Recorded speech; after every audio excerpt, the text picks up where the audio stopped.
I'm not making movies for fifth and sixth graders. And I mean, a lot of documentaries are made for eighth and ninth graders and 10th graders because that's also like a big economic market. Um, I'm trying to make things that will speak to people's own level of wisdom. Now, a young person could be very wise, um, but I'm not necessarily trying to compromise storytelling for what I think the market wants right now.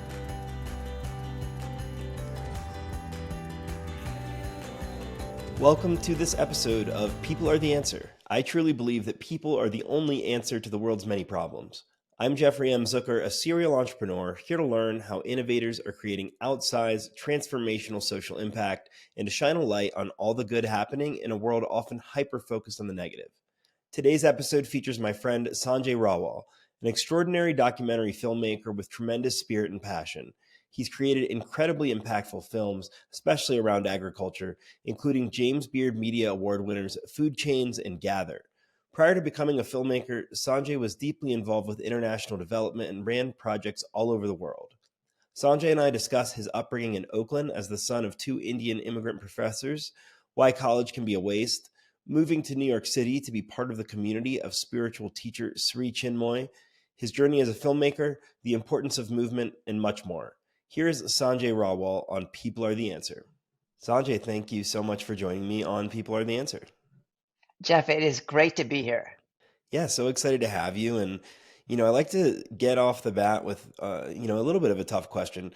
In life generally, what would you say motivates you? I am motivated primarily by spiritual fulfillment, trying to do things that will ultimately make me a better person. Sometimes those are easy things, in many cases, those are challenging things. Yeah. No, I think that that's a great perspective and, an answer I don't necessarily get all the time. I'm curious how you ultimately got to that motivator. Where did you grow up and what was it like there? I grew up the child of two professors in Oakland, California. And, my parents were Indian, are Indian, and they expected what most first generation immigrants do. They want their kids to either be a doctor or a lawyer. And there was nothing else in their framework because those types of jobs in India were sort of the pinnacle of potential. But when I was 18 or 19 going to school at UC Berkeley, I began to search and to question and to read, and my kind of curiosity or aspiration took me towards Eastern spirituality. And I ended up starting to follow an Indian spiritual teacher who had made his home in New York named Sri Chinmoy. And right after I graduated, I mean, that was the least I could do for my parents was finish college. Right after I graduated, I moved to New York City, to Queens, to kind of study in his spiritual community. And even though he passed away about 15 years ago, I feel like I'm still very much a student of his. Yeah, really interesting. I look forward to learning a little bit more about him. And, with you talked about a little your parents growing up and kind of what they expected of you. Your current nature is to give back to humanity and society. Is that something that you were taught at a young age, or is that something that came later? I mean, I love the way you framed the question, but I'll kind of note that my kind of pursuits are very selfish. Right, like I do things not necessarily because of a promise that I feel is going to come to me in the afterlife, like no shade on that. I don't kind of quote give back because I feel it's some sort of obligation or duty. I consider myself, someone who likes to express a feeling of oneness, to try to understand other people's perspectives and to try to be of service to those perspectives. But that's extraordinarily fulfilling to me. My so I only say this because it's not so much that my parents were charitable. In India, there isn't that sort of tradition of hierarchical giving, mainly because, up until recently, the country was organized by classes and by like social strata, and the only people that were able to give were like kings. So, and I don't come from like a royal family or anything.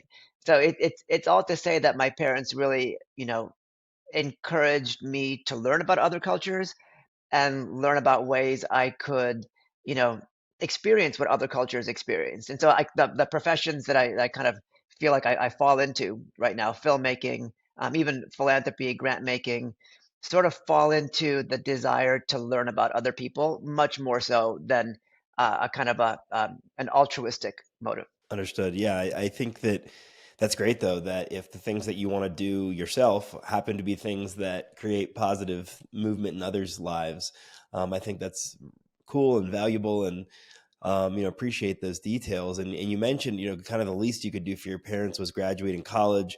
You went to UC Berkeley. It looks like you got a BA in neurobiology and neurosciences. So, tell me what took you into those studies, and then did any of that continue after school? I don't remember a thing that I studied. I was basically pre-med and tried to choose the kind of most complicated sounding major just to show off.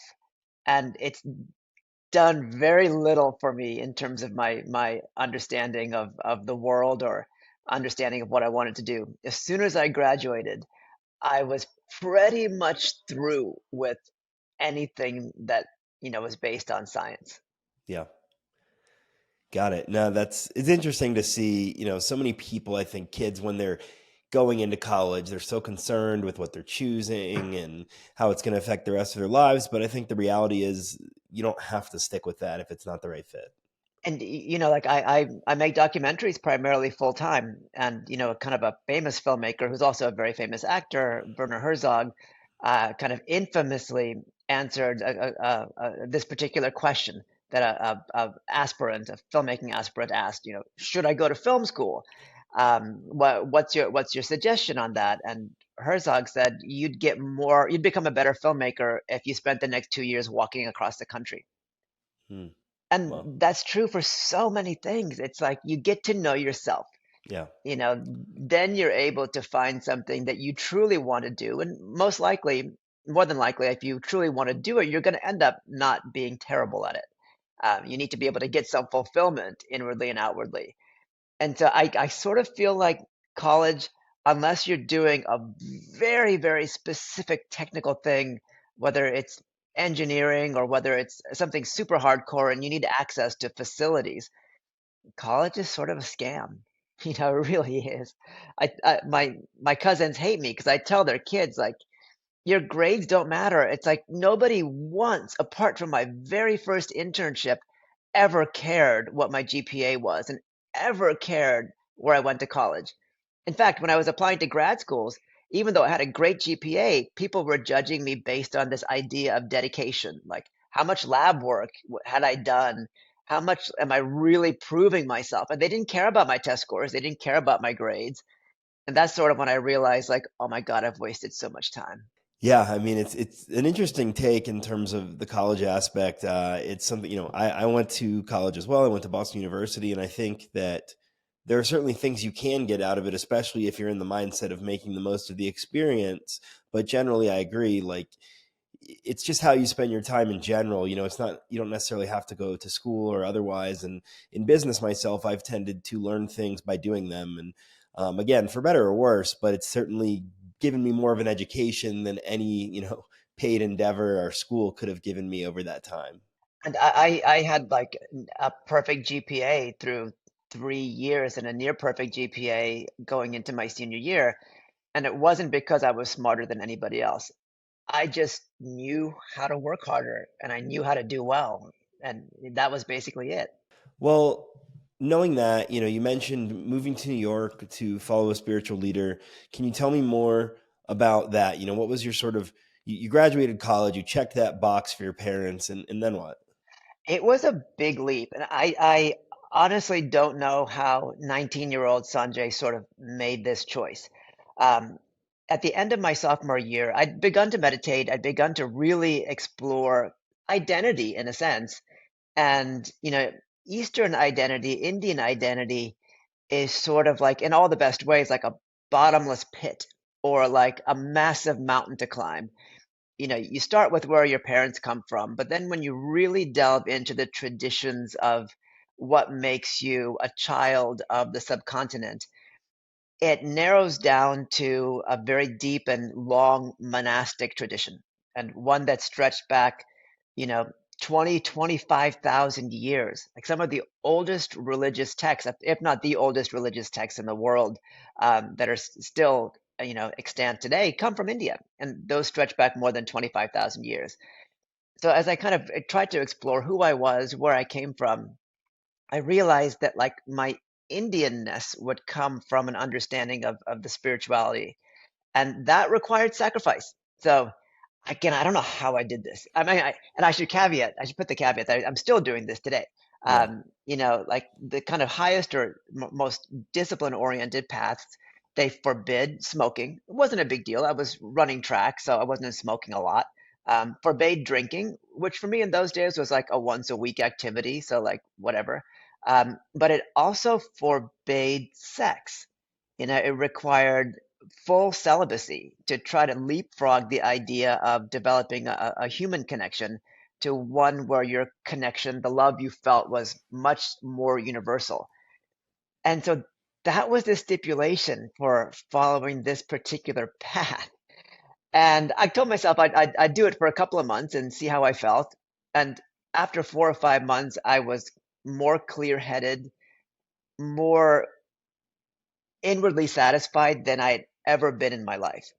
And it was sort of with that kind of wind in my sails that when I graduated from college, I was like, my grad school is going to be doing this full time and spending as much time with my teacher and his community as possible. And the sort of like counterintuitive aspect is this teacher, Sri Chinmoy, came from an Indian ashram, but very much felt that if you wanted to have the deepest spiritual realization in this era, you needed to be in the world. He almost foresaw this age of ubiquitous social media where there's no escape from anything. And he felt even in the 60s that the vibration of the world is going to follow you. You're not going to be able to escape it, no matter which cave or which kind of like valley you try to hide yourself in. So he lived in New York City, and not even a good part of New York City. It's like he put himself in a very rough and tumble neighborhood. Not the projects, but like not a massive, leap away from projects in Jamaica Hills, Queens. And so to say that we were surrounded by the hustle and bustle of life was an understatement. But the idea, and it's an amazing one, is that if you can find peace in that climate, you can find peace anywhere. Like very little is going to ruffle you. So I found myself living with a bunch of folks in a house, in a kind of ashram without walls in Queens. Wow. Yeah, I mean, that's such a fascinating perspective. If you can find peace there, you can find it anywhere. And um, what was that like? I had a note that you got your first real job in 1998. What was going on in your world that you needed to take that? So because Sri Chinmay wanted us to be in the world, we couldn't really, we weren't dependent on like, some central organization. Like the spiritual group wasn't paying for people. And at the same time, like he was always there as a spiritual advisor, and I kind of had just come to New York and, dipped my toe in grad school for like 2 months, and then, to kind of justify my move to my parents, quit as soon as I possibly could, and then felt like, I couldn't destroy the relationship with my parents outright. They were already like, oh my God, this kid, it's like we put so much time and energy into him. We came to America so that he could have a better future. And here he is like studying with an Indian spiritual teacher. They're fully supportive now, and they've always, were supportive of me, but they were confused. And so I found the kind of most pretentious sounding job that required me to do the least amount of work. And it's a great resume builder because I worked at D.E. Shaw, and I worked there like a year after Jeff Bezos or 2 years after Jeff Bezos left to start Amazon. So it makes it sound like, and it made it sound to them like I was doing something that was at least economically meaningful, even though like they didn't know I existed. And I was working maybe 10 hours a week, getting paid for 40 hours a week. And as soon as they realized after 7 or 8 months that I was completely, like slacking off, they made me do 40 hours a week. And that's when I said to Sri Chinmoy, like, I think my parents are okay. Can I do something else?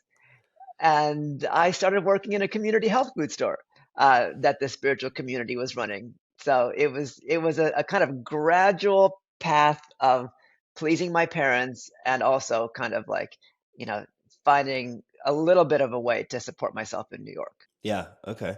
That understood. And then what was the path from, you worked in that store, and then, ultimately years later you became a filmmaker. What was going on between then? Obviously, you're spending a lot of time learning, but I'm curious, how you get there.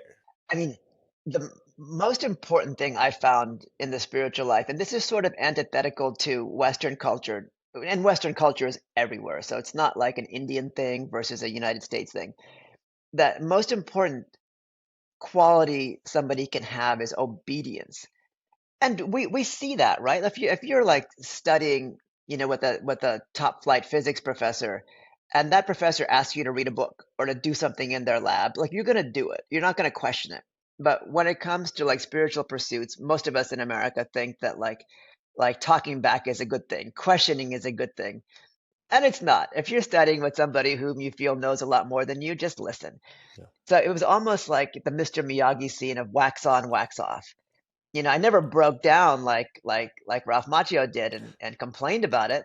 But I did that, and at the end of, I guess, a process that I was following, I began to start little projects with some of Sri Chinmoy's friends.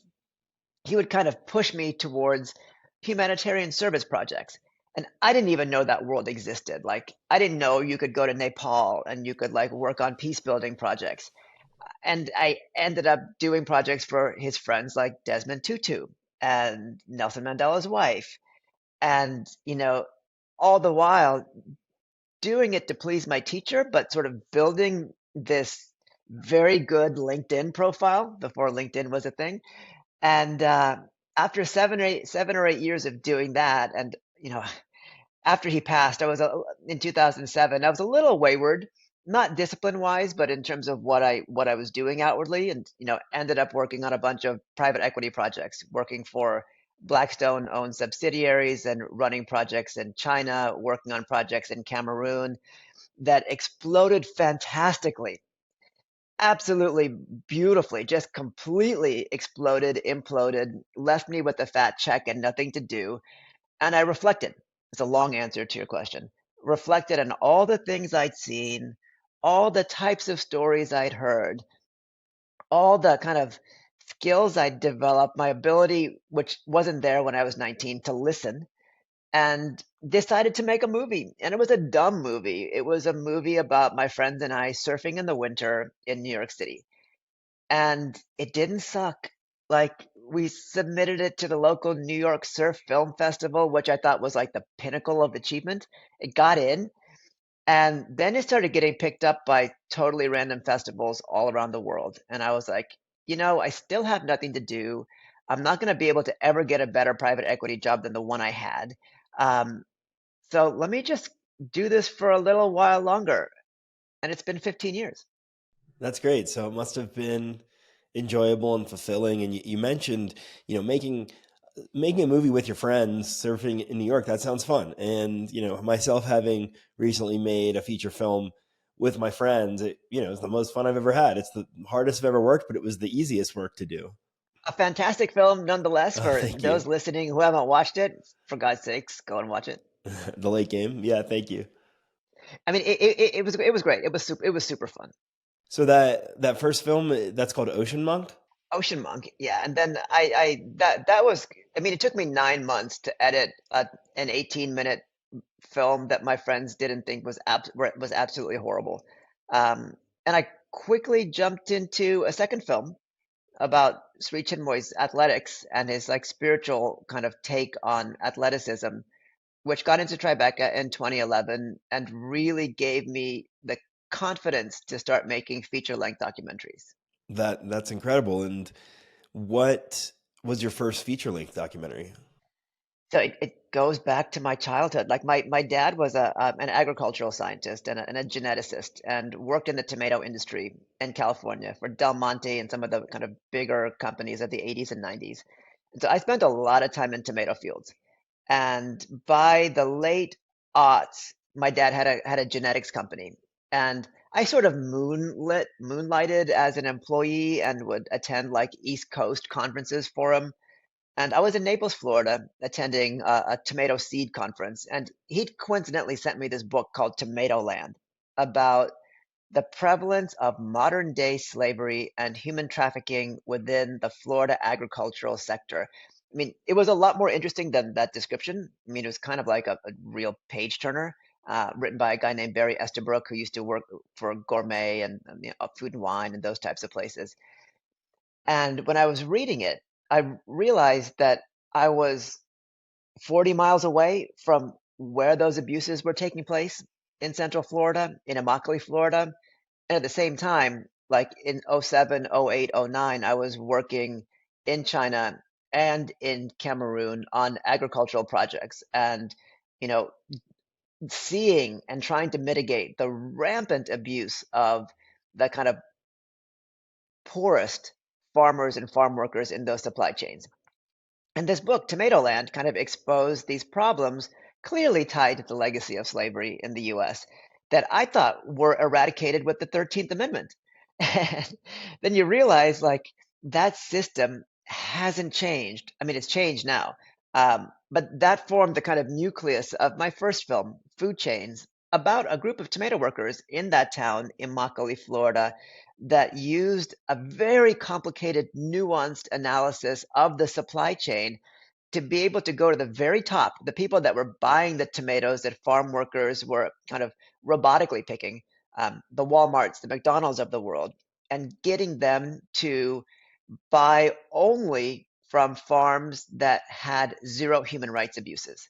That movie, Food Chains, ended up winning a Squillion Awards. It was one of the early documentaries on Netflix. Eva Longoria ended up coming and executive producing it. Forrest Whitaker narrated it, and it was just an amazing experience. The film is, I think it's available on YouTube now. It's on YouTube or YouTube Red. Um, but it was a great first film, and it made me feel like I could tell stories that were surprising, entertaining, and that could ultimately be wrapped around this idea of social good, Yeah. and illuminating ideas and ideals that people didn't know about. Yeah, I mean, as a filmmaker, I love the idea of telling sort of unheard stories and changing the way people think just from showing them the story. And clearly, that happened with Food Chains. I saw one of those awards was the James Beard Media Award for that film, and it's such a fascinating topic. And myself working a lot in criminal justice reform, I do see a lot of the sort of byproducts of the slavery industry. But prior to your film, hadn't really known a lot about how that sort of came about in agriculture, how that was present there. So, Food Chains, this was your first feature. It did well. You got recognition. So, I imagine you were confident going into the next step. Where did you go from there? And also, just I'm curious as a filmmaker, once you sort of get over that hump of getting that first one done, it's so much work. You're going through the promotion and through the festivals. What I'm curious, like what energized you or re-energized you enough to go do it again? Well, ignorance and total naivete. Like the first one was so hard to make that I thought the second one couldn't be harder. That it's got to get easier from here on out. And of course, the kind of like uber example of all of this is like Martin Scorsese. He still has to go like beg for money for the films he's trying to do. Like no one is just giving him a blank check. And I thought that those blank checks would come. So I took on a really ambitious project, one that I had always wanted to explore, something that was, purely spiritual. My teacher, in addition to like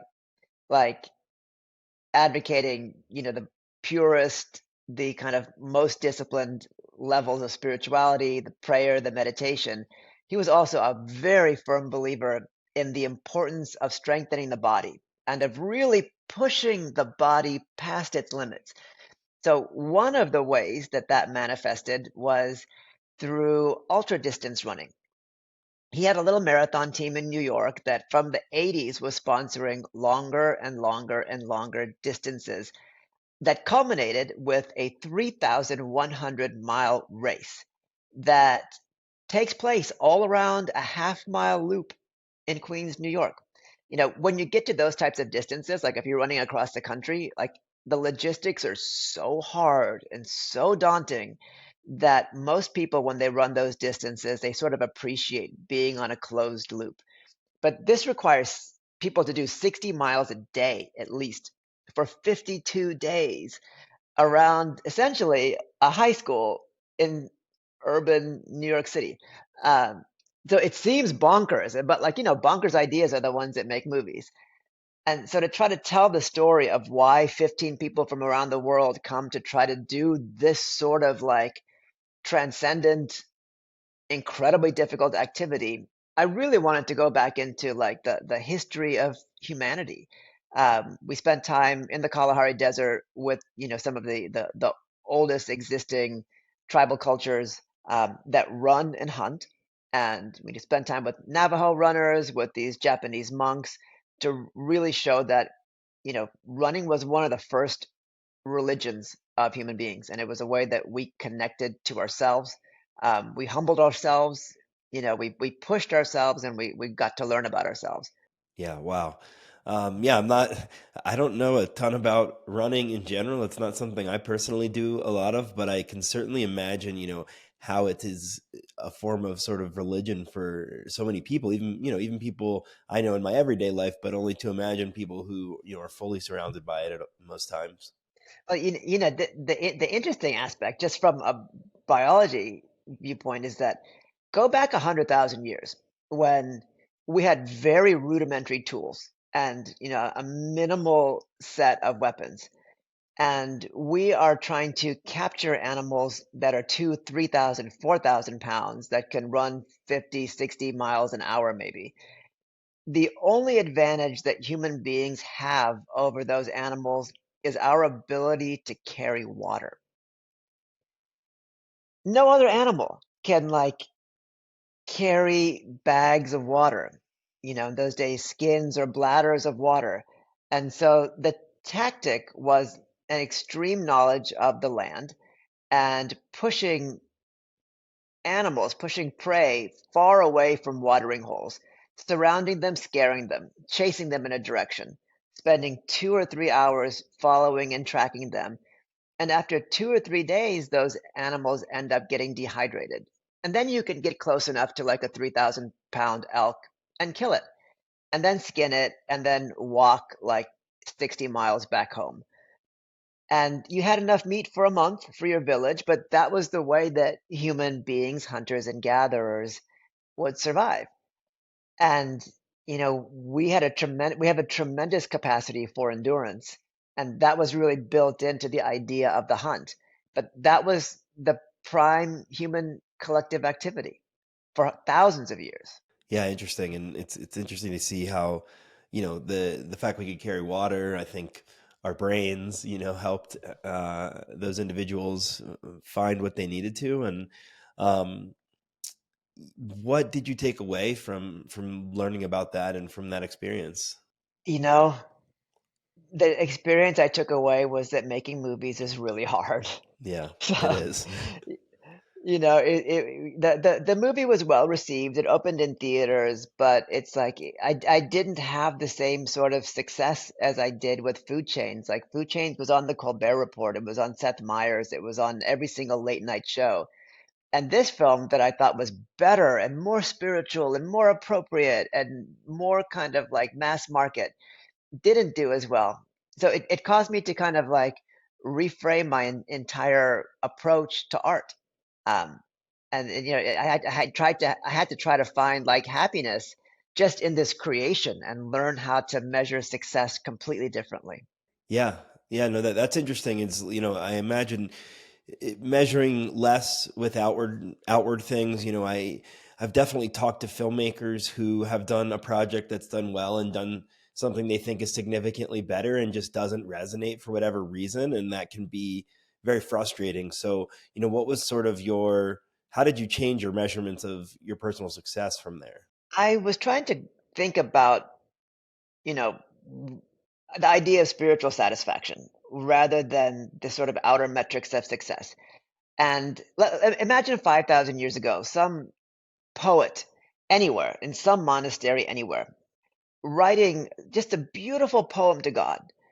And if an angel came to them and said, 10 million people are going to recite this poem, but not for 10,000 years, that spiritual aspirant would probably be in the seventh heaven of delight. And now we sort of, because we've got the technology, we sort of have this expectation that 10 million people are going to watch a movie or learn a poem or sing a song in the first week of its release. Right. Yeah. And it's like And if you so don't it have causes the marketing budget behind that, it's incredibly rare. totally, totally. And so I realized, okay, if I want to try to look at like a 5,000 year timeline for these creations, number one, the things I'm trying to make have to stand that test of time. And they have to be things that at least come from a deeper part of me and that try to reach a deeper part of viewers so that they do have a lifetime that's longer than just a pop song or a pop album. Yeah, so sort of an evergreen nature to what you're making where it's, the stories can still resonate years later. Yeah, and like one of the critiques and also like, positive takeaways that people have from at least the last two films I've done, including the Running movie, um, is that you see something different each time you watch it. So I'm not making movies for fifth and sixth graders. And I mean, a lot of documentaries are made for eighth and ninth graders and 10th graders because that's also like a big economic market. Um, I'm trying to make things that will speak to people's own level of wisdom. Now, a young person could be very wise, um, but I'm not necessarily trying to compromise storytelling for what I think the market wants right now. Right. Yeah, and I mean that's a hard thing to do. It's important to be conscious of if that's the direction that you're going. There are so many people in so many companies that force these people to change what they're doing to try to appease the market. And to me that you end up with lesser art when that's what you're doing. And how was it difficult to stay in that direction? I mean, I know that it's harder to get money when you're less concerned with how you're marketing it to the audience. I mean, making movies is all smoke and mirrors. Like, you don't tell anybody what your ultimate goal is. If you're enjoying this episode, I would greatly appreciate it if you could review, like, comment, or subscribe on your favorite platforms. Your engaged support goes a long way in helping the show grow and getting our impactful guests heard. Now back to the show. So you mentioned, movies are kind of smoke and mirrors. The people that are maybe helping you make it in some capacity, they don't really know what you're going to end up with. And for myself in previous endeavors in the space, I know there's, kind of a sales version of our script or outline versus a shooting version. And so I'm curious, like, how has the financial side been, not in terms of success, but just in terms of like getting other people to pay for your projects? Is that something that you've been successful with? Knock on wood, like since I did at one point do a lot of human rights focused projects, like I understood the fundraising side of things and understood how to tell a story to get people to fund a project. And that also like extended into the private equity world. Like you need to be able to tell a good, truthful story that also inspires people, of the potential of success. And in the world of documentary, the good thing is that most of the people that have supported me have done so through philanthropic vehicles. Um, or the people that have quote unquote put in equity are of certain means where that amount that they gave could be written off and they wouldn't suffer at all. Um, So it's mainly saying like, okay, I want to do something really, really ambitious, and it's going to be about these types of topics. And can you trust me to get to the end? Um, with certain types of projects, that's a lot easier. With other projects, it's very difficult. Like a project that I'm working on right now, like that stretches back to like early American history, is not something that I'm able to get a lot of people excited about. Um, but that said, it's like, you kind of I always put art first, and then, partners second. It's like if you build it, they will come, has sort of been my hallmark. Yeah, I mean, I think that's a good perspective to have, if you put the right thing together. Because if you try to mold something for a financier or for, people that are going to consider getting engaged in that regard, you're just going to end up with something lesser, I think, that doesn't feel right. And, I know that your most recently released feature documentary was Gather, and you won another James Beard Media Award for that one. Would love to, hear a little bit more about how that one came about. I mean, the good thing is that there's never not been a market for something subversive. Like people like being surprised with stories. And so, a friend and past supporter, Jennifer Buffett, whose father-in-law is Warren Buffett, and who runs a foundation called Novo with her partner Peter Buffett, they'd supported food chains. And Jennifer came to me with an idea saying, "Would you like to do a movie about like the Native American food system and the kind of struggle to reclaim ancestral knowledge within those sorts of traditional indigenous spaces? Would you like to do a movie like that?"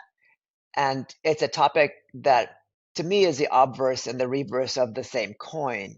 It's like Western colonial expansion didn't just require bodies, the first of whom were indigenous. Then the second wave was African-born folks, or people of African origin, but it required land.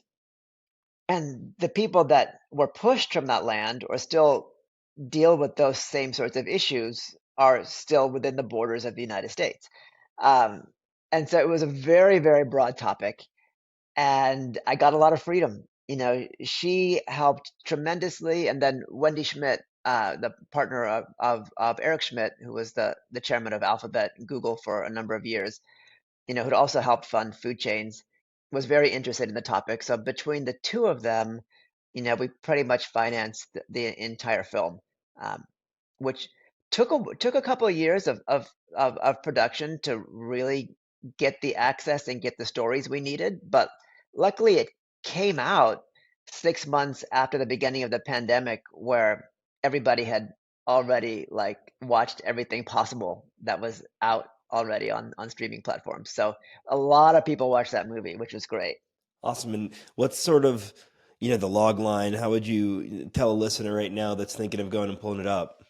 Well, there's a bunch of interwoven stories, but the main story is following a chef, a high-end chef from the White Mountain Apache tribe in eastern Arizona, as he rebuilds his life from a lot of very unfortunate incidences, addiction, substance abuse, things that could be tied really to the oppression of his people ultimately, and decides to go back to his reservation and build a very high-end indigenous driven cafe.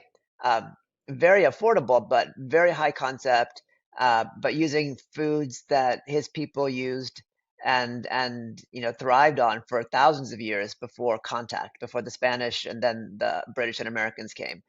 So it's a fascinating view into the types of foods that existed and to some degree still exist in North America, but also the reality that like the majority of the calories that people get around the world come from crops that were only introduced to the world after colonization. Italy didn't have tomatoes until the 1770s. You know, Ireland didn't have potatoes until the 1600s. Chili peppers, which we think of, as being a primary part of like South Asian cuisine, they came from Mexico and they didn't get to South Asia till the 17 and 1800s. And so the entire global food system, from chocolate to pineapples to avocados, a lot of those crops and spices actually were a result of this global supply chain that only came into existence with the advent of ships. And there was a lot of trade, and there was a lot of reorganizing of the economy, but there was also a lot of destruction. And much of the global territory was organized around these European nation states going around the world to harvest plants, whether they were food or whether they were cash crops, like tobacco, cotton, rubber, things like that. Yeah. Yeah, it's really interesting to think about how much the food system has evolved over these centuries. And I haven't had the chance to watch Gather yet, but I definitely look forward to checking it out. And I'm curious. You mentioned you're working on something now that involves historical American history that we've talked a little bit about personally. Um, is there are there other things on the agenda? Is that where your focus is right now? What are you up to day to day? I'm working on two projects. The project that it's kind of the most well formed is one that really goes deeply into a friendship between a descendant of Thomas Jefferson and a descendant of Sally Hemings. But the film explores the reality of why we're so angry today in this country and the very, very, very shallow understanding of where that anger originated. And the film, even though these two families have a relationship that stretched, back pre-Revolutionary War, most of what we're dealing with, particularly the types of things that you're doing in criminal justice, are really the aftermath of Reconstruction. They're the 13th, 14th, and 15th Amendments, which 99% of Americans couldn't tell you what the 14th and 15th Amendments were. And people want to be angry about a lot of things, but without a real solid understanding of the Civil War and really the aftermath of it, we all seem to be spinning in circles. But that said, that project for me is been endlessly fascinating. I mean, I've also recently written a script about a really good friend of mine, a Native American woman who was the first female pro athlete in America, a marathon runner. And that movie is being produced by Big Beach. So I tend to go from like food movie to sports movie to food movie. I mean, the history movie has been something I've been working on since 2010, like one of the first projects I got involved with. Yeah, I mean that's certainly a hallmark of film projects is sometimes they can take a tremendous number of years. And I think especially on the documentary side from, my engagement there is, some of these stories they take many years to tell. Yeah, and it's the kind of thing where you know what you know when you don't have anything that'll work. But, if you stay connected with the subjects, if you stay connected with the topic, at some point, hopefully, a switch will flip and you'll go, okay, now there's a story to tell. Now there's a film to be made. There's always a story to tell. But, my question that I always ask myself and other partners is the story you're trying to tell, is that going to be good as a film? Or are you better off telling that story, just writing it or taking photographs? Is a story that you're trying to tell, is film the best medium for that? And if you want to make a film, you're going to have to wait till the story becomes visual. Right. There's many ways to tell a story. Sometimes the best ways are, just writing it. Yeah. Yeah, and you mentioned having recently written a script. Is scripted content something that you've spent much time on? It's not, but I think like most of us, I love good stories, and it goes back to the previous question where, when I was trying to think of the best way to tell the story of Patty Dillon, Nike's first female sponsored athlete, a great marathoner from the 70s and 80s, there was no footage. People were not filming women's sports back then. In fact, there wasn't a distance event for women in the Olympics longer than effectively 1 mile. Like they didn't have a 2 mile race, they didn't have a 5K or a 10K or a marathon until the 1984 Olympics. I mean, people literally, I mean, there were no jog bras available for women until about, if- like high quality ones, until about 15 years ago. Wow. So it's like, when I was thinking about how to tell Patty Dillon's story, the only way I could come up with was making it into something that was, scripted based on a true story, but fully scripted. And, luckily the script didn't suck. I mean, it's getting better, but the first version was at least readable. So it sounds like right now that's in pre-production. Yeah, Awesome. Well, really look forward to seeing that and when it's available, and I'm sure that could be a long process. But so I imagine you're excited to be part of a scripted feature. I am. But like we were just chatting about, like I started writing that in 2018. So it all sounds great right now, but you know, it's looking like we'll be able to shoot in 2025. But if we do shoot in 2025, that's essentially gonna be the seventh year, which is a long time. It's much longer than I've ever been used to until the last few years. Yeah, I mean, I can certainly relate. I have some scripted projects that have been in various stages of being worked on for nearly a decade now, and hopefully some of them see the light of day, and it can be part of the story in the long run. But while it's happening, it can be frustrating at times. I mean, you seem to work fast. How long did it take you to write and then shoot your last film? So for the late game, my business partner Jeff Tyner started writing that like right when COVID was starting in 2020. So we spent a couple years going back and forth on the writing. Then probably a year or so planning, and we shot it over a little over 2 weeks, and then year and a half on editing and sound and color. So we're probably 4 to 5 years all in. Yeah, it's a long time. It's amazing because it's like when you see a movie, even when I saw The Late Game, I was like, wow, this all looks like it came together really quickly. It's so tight. It moves so well. They must have just like had the greatest ideas, spent a week writing, and then we're just like, crap, we got to shoot this. Well, and the reality of this particular film is it changed a lot from the shooting script we showed up with to what we ended up with in the edit, as you can imagine. And it was just a lot of figuring things out as we went. Not having done a feature on our own before, having worked on others, and also, never having shot a hockey movie. Obviously, there was a lot to learn, and especially those first few days on set, we learned a lot about how to be more efficient on ice. So it was, I really appreciate the kind words on that, and we feel really happy with how it came together and how it flows. It looks very different than the assembly cut we created after shooting, but yeah, it came together. Well, congratulations on it. It's like I I can never find anything to criticize in a movie ever because it's like, if you've gone through the process, you just go, it's such an amazing achievement that they were able to do what they did. And it's like, good on them. I mean, it's just such a great feeling to see when a film comes together and gets out into the world because we know how many never see the light of day. Yeah, yeah, absolutely. I mean, I am certainly proud that we were able to create a feature film, regardless of how it's received. Um, and it was quite the process and the culmination of a lot of work, as you can relate to. What's next for you? I mean, on the film side, I'm currently focused on the launch of the late game, continually trying to grow the brand. I'm hoping for it to be a long-term brand in the hockey community that we can continue to create content around, continue to raise up these characters from the film. And we're making good strides at that. Right now, really focused on trying to get Canadian distribution. People aren't happy about the hockey movie not being available in Canada.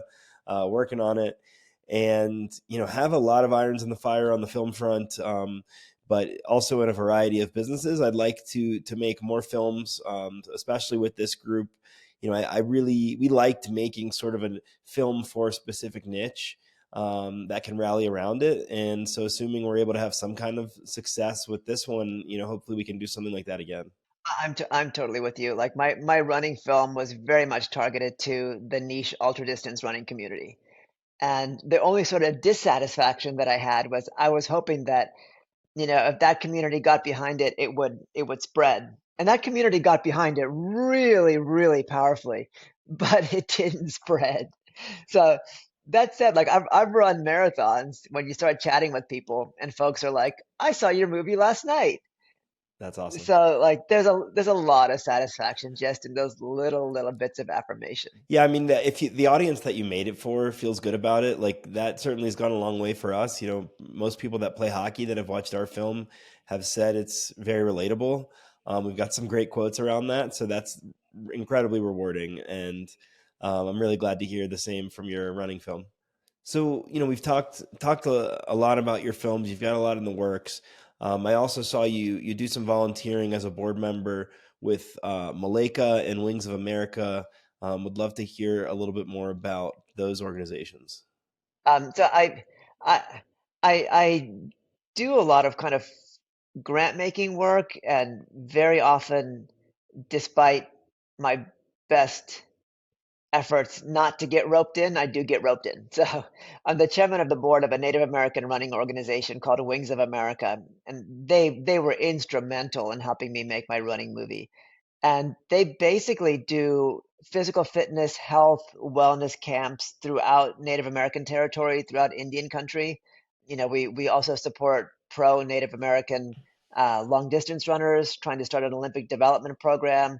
But it's like really showcases the importance of running, not just for physical well being, but for spiritual well being. And for Native American youth, the connection that running has with their own kind of cultural traditions. In a lot of native traditions, in effectively a male and female coming of age ceremony, like the bar or bat mitzvahs, there's a long distance run.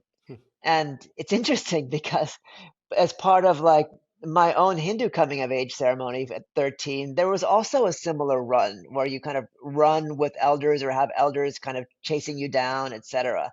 So Wings of America is trying to really keep those traditions alive, even as the modern world encroaches. I'm also on the board of a Congolese school for girls called Malaika, run by an incredible woman, Noella Cursaris Musunka, who was basically after the death of her father was sent to Europe to live with distant relatives. She was discovered as a fashion model and had a very successful career, but at some point realized that other girls in the village where she was born didn't have even 1/10 of 1% of the opportunities for personal, much less professional growth, and went back and started an incredible school which is, it's got a soccer field that's completely sustainable. There's solar power. There's, hygiene and health facilities, not just for the girls, but for the surrounding villages. And so I'm really lucky to have good friends who do so many better things than I could ever do. And I get to take a little bit of credit by, giving them my 2 cents if and when they ask for my opinions about stuff. Yeah, I mean that sounds like absolutely incredible work, and you know you're underselling, I think, how helpful you've been in those regards. I'm sure you've added quite a bit to their efforts. Yeah, so you know, I'm sure you're underselling yourself and how much you've helped these organizations, but it sounds like they do fantastic work. And you know, given how many of your passions have intertwined with things that help the world, as well as you know the other work that we've mentioned on these boards, is their story of when it really hit you how much your work was affecting individual lives? You know, when we made food chains, we had the unique opportunity to pressure some really large companies that hadn't yet signed on to this landmark compact to guarantee human rights, to guarantee the right to work without the worst sort of physical and sexual violence, the right to work without possibly becoming a part of a human trafficking ring. Um, and one of those companies was Walmart. And through the process of making food chains, Walmart ended up signing onto that agreement, which doubled the wages of 30,000 people overnight. And now it's kind of affected 300,000 people. So the numbers are all great, and the numbers, kind of tell the story. But for me, it's just like, when I'm making a documentary and I'm trying to tell someone else's story, and they've put trust in me to tell their story, the only kind of hallmark of success or impact is whether those people like the movie or not.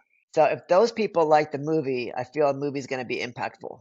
If I can accurately and honestly tell someone else's story, and if those people are known for their impact, then the film is going to be impactful. Um, so as much as, I try to consider what I'm doing as art, you know, understanding that there's some social benefit to it. It's the storytelling and the artistic side first and foremost that's like the foundation of any sort of potential impact or success for the project. Yeah, no, understood. And that it's great to see how that artistic effort can pay off in other ways that you weren't necessarily aiming for. Um, and so, you've done some really cool projects over the years. And, one thing I love to ask is if everything were to end tomorrow, whatever that might mean to you, what are you most grateful for or most proud of? I love that question. I think that in most things in life, I'm grateful that I've taken at least 90% of the opportunities that have come my way. At one point, way back when I was just starting to meditate, I heard a voice, and it could have just been my own brain. I'm not saying it was a voice from God or anything like that, but it was like it basically said that my mission in life was to love and serve the highest and not to miss a single opportunity in this lifetime. And I definitely have missed opportunities, but it's like, for the most part, that's sort of my mantra. If something comes my way, just do it. Like, don't think about what it's supposed to be about. Don't think about like, is it going to be hard or easy or successful or unsuccessful? You know, just do it. Like, so many people struggle to make decisions and struggle to kind of like judge whether something's going to be beneficial or not or worthwhile or not. I found that like the more things you do, the more likelihood that some of them are gonna be worthwhile. Yeah. No, that perspective makes me feel a little better because I tend to take on too many things. But you're right; the things that you need to work on, or the things that are most valuable, tend to rise to the top. Totally. And like you've experienced, sometimes projects and ideas or creations might take 3, 4, 5, 10 years to really materialize into something. But if you didn't take advantage of the initial inspiration or the initial opportunity as it came your way, like nothing's ever going to materialize. Yeah, yeah, it's very true. And um, the big question that I make sure to ask every guest toward the end of each episode is this: if you could snap your fingers and fix one thing in the world, what would it be, and how do you think that change would reverberate? It's my answer is so dumb. Um, but like people do not exercise enough. And I'm not saying for physical health, but for mental health. Like when I've gone hiking or jogging in the woods, I've never judged anybody walking by me who said hi or didn't say hi. It's like I've never really thought about anybody's political affiliation or religious affiliation. Like when you're in a group class in the gym, it's like you have a certain spirit, like you're all trying to like do your very best in that moment. And I think there's something symbolic about that. And I think that like people who play sports together, people who exercise together, people who just exercise on their own can deal with 90% of the issues that life throws their way. And I see people getting tied up with so many dumb things. And you go like, buddy, if you go for like an hour long walk or an hour long jog, you're going to be so tired by the end of that you're going to stop being such a jerk. Mm. So it's like I really wish people would just get outdoors more, would have more physical discipline, even if it was 15 or 20 minutes. I mean, there's a direct correlation between getting better physically and feeling better as a person. It's like that. It's like people just aren't happy. And I mean, there's a million ways to address that, but I think that just getting out the door is one of them. Yeah, I mean, movement. People talk about that a lot. A lot of the kind of self improvement sort of podcasts and books that I've listened to or read definitely talk a lot about that. And I think people don't realize what an effect it can have. And, myself, I work out a bit and I play hockey a couple times a week, which certainly when I'm not doing those things, I'm in a much worse shape mentally. And, but myself included, many of us could afford to just get out a little bit more, like you said, maybe take a walk. And I also think it takes you back to what we talked about earlier and just celebrating that oneness. Getting out in nature can sort of re-energize and reconnect you with sort of the oneness of all of us in the universe.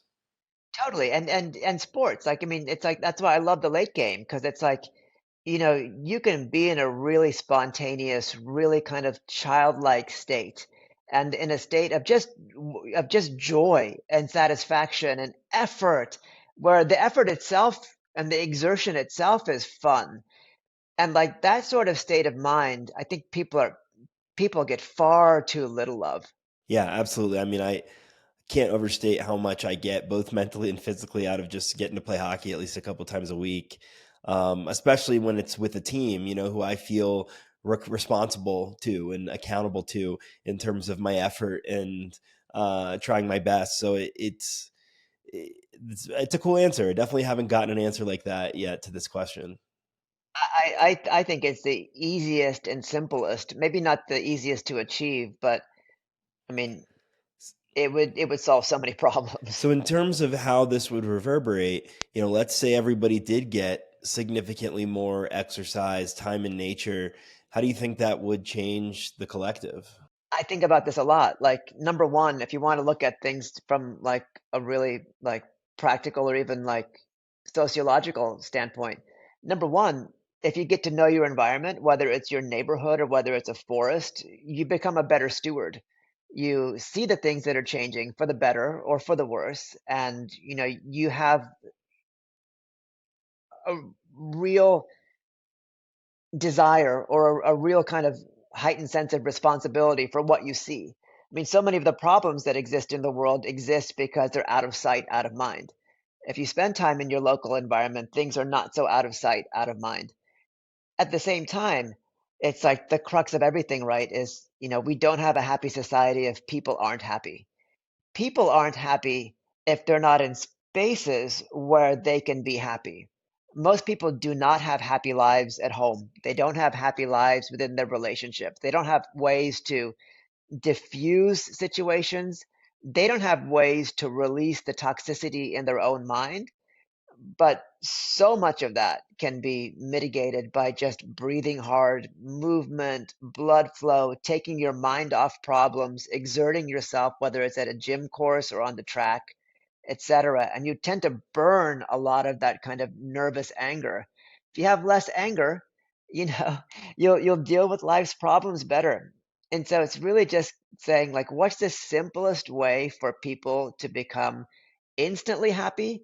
Number one, do something with yourself. Have a goal, whether it's like walking for 10 minutes a day or doing some mobility work for 15 minutes a day. Have that sort of physical goal, find the space and the time to do that. And I think at least 30% of issues would just melt away with very, very little effort and very little investment. Yeah. Well, I think that we are moving in that direction. It seems like more and more people are doing physical activity, and hopefully that continues to grow. It's been tremendous having you here and learning from your experience. And I'm sure many listeners are really inspired and excited to dig into your work. We'll be sure to include links to your various films. How else can people support you and your impact? That's very kind of you. I mean, I'm on Instagram, at Mr. Sanjay R. I think the kind of most heartfelt way is if people go to wingsofamerica.org, or Malaika, Malaika.org, and check out the work that my friends are doing. If it's of any interest, like see if you can attend an event or support in any way that you're able to. Awesome. Well, we'll make sure to include those things as well. And, Sanjay, just thank you so much for your time. Thank you for the great work that you're doing, the great art that you're bringing into the world. It's been an honor to have you. This was super fun. It was a great conversation. I was really happy to spend some time with you, Jeff. Thank you. Thanks for checking out this episode of People Are the Answer. For more information, go to peoplearetheanswer.com. Please like, subscribe, rate, whatever you can do on various platforms. We really appreciate the support. And if you're interested, check out my other podcast, The Late Game Podcast. You can learn more at thelategame.com. Thanks.